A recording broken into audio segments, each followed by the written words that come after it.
अपर्याप्तं तदस्माकं बलं भीष्माभिरक्षितं पर्याप्तं त्विदमेतेषां बलं भीमाभिरक्षितं। दुर्योधन आगे कहता है कि भीष्म पितामह द्वारा रक्षित उनकी सेना सब प्रकार से अजेय है और वहीं शत्रु की सेना भीम द्वारा रक्षित है। दुर्योधन कहना चाहते हैं कि भीम की सेना को वो आसानी से जीत सकते हैं। दुर्योधन यहां घमंड दिखा रहा है जो आपको बिल्कुल भी नहीं करना है दोस्तों, कभी नहीं।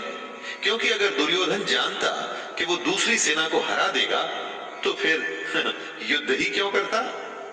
युद्ध को जीतने के लिए दूसरे को हराना पड़ता है। अगर चुनौती या समस्या को देखकर हमें लगता है कि हम जीत जाएंगे तो विश्वास या आत्मविश्वास तो हो सकता है, लेकिन घमंड नहीं। क्योंकि अगर घमंड हुआ तो वो आपके हारने की शुरुआत है। अयनेषु च सर्वेषु यथा भागमवस्थितः भीष्ममेवाभिरक्षन्तु भवन्तः सर्व एव हि।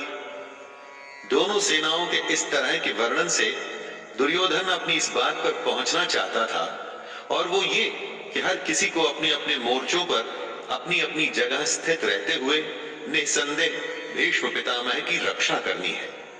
कहने का मतलब आप होने वाले युद्ध में सबसे अधिक उसकी रक्षा करते हैं जो आपके लिए युद्ध के लिए सबसे अधिक आवश्यक हो।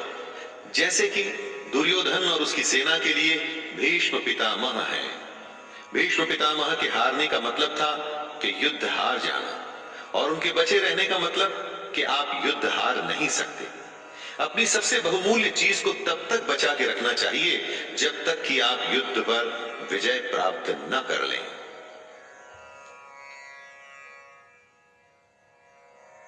तस्य संजनयन हर्षं कुरु वृद्धः पितामहः सिंहनादं विनद्योच्चैः शंखदद्मो प्रतापवान। शंख उद्घोषणा होती है होने वाले युद्ध की। कौरवों में सबसे वृद्ध सबसे बड़े प्रतापी पितामह भीष्म ने उच्च स्वरों में सिंह की दहाड़ के समान गरज कर ऐसा शंख बजाया कि दुर्योधन के हृदय में हर्ष उत्पन्न हो गया। युद्ध जीतने के लिए अपने पक्ष में माहौल बनाना पड़ता है, खुद को दिलासा भी देना पड़ता है कि हम युद्ध जीतने में सक्षम हैं। ऐसा ही पितामह भीष्म ने किया और ऐसा ही हमें भी करना चाहिए। ततः शंखाश्च भैर्यश्च पणवान कगोमुखः सहसैवाभ्यहन्यन्त सशब्दस्तु मूलोऽभवत्। युद्ध भयंकर होते हैं और ये इतिहास में आज तक के सबसे भयंकर युद्ध का आरंभ था। भीष्म पितामह के शंख के पश्चात नगाड़े तथा ढोल, मृदंग और नरसिंहे आदि बाजे एक साथ ही बज उठे। इन बाजों का नाद संगीतमय नहीं, बहुत ही डरावना था। युद्ध मनोरंजक नहीं होते दोस्तों, इसलिए अगर युद्ध का फैसला ले लिया जाता है तो उसमें फिर जो भी स्वीकार हो कर लेना पड़ता है। हर युद्ध, हर चुनौती अपने किस्म के हालात लेके आती है। उन्हीं हालात के आधार पर ही हमें तैयारियां करनी पड़ती हैं।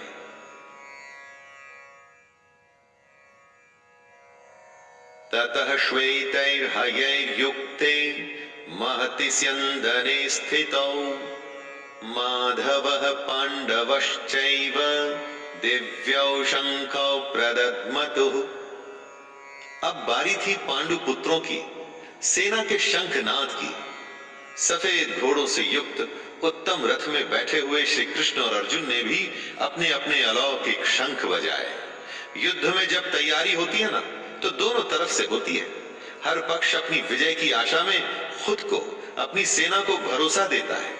आज के समय में हम खुद के लिए अगर शंख बजाने की उपमा के बारे में सोचे तो ये हो सकता है कि हम कुछ भी ऐसा कर सकते हैं जो हमें मोटिवेट या प्रोत्साहित करे।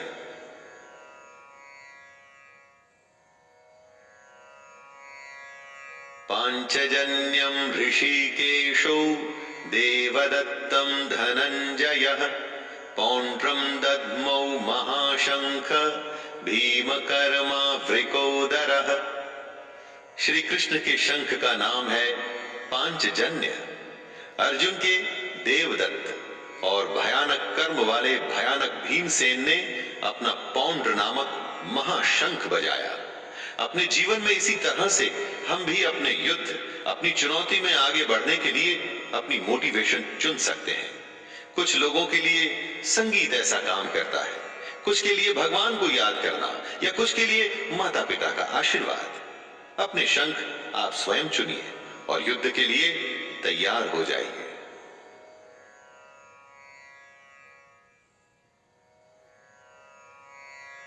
अनंत विजयम राजा कुंती पुत्रो युधिष्ठिरः नकुलः सहदेवश्च सुघोषमणि पुष्पकाम्। पांडवों में सबसे बड़े भाई कुंती पुत्र राजा युधिष्ठिर ने अनंत विजय नाम का और नकुल तथा सहदेव ने सुघोष और मणिपुष्पक नाम के शंख बजाए। दोस्तों, मोटिवेशन तो सबको चाहिए। आपने देखा सभी लोग अपने अपने तरीके से युद्ध जीतने के लिए अपना अपना प्रयास कर रहे थे।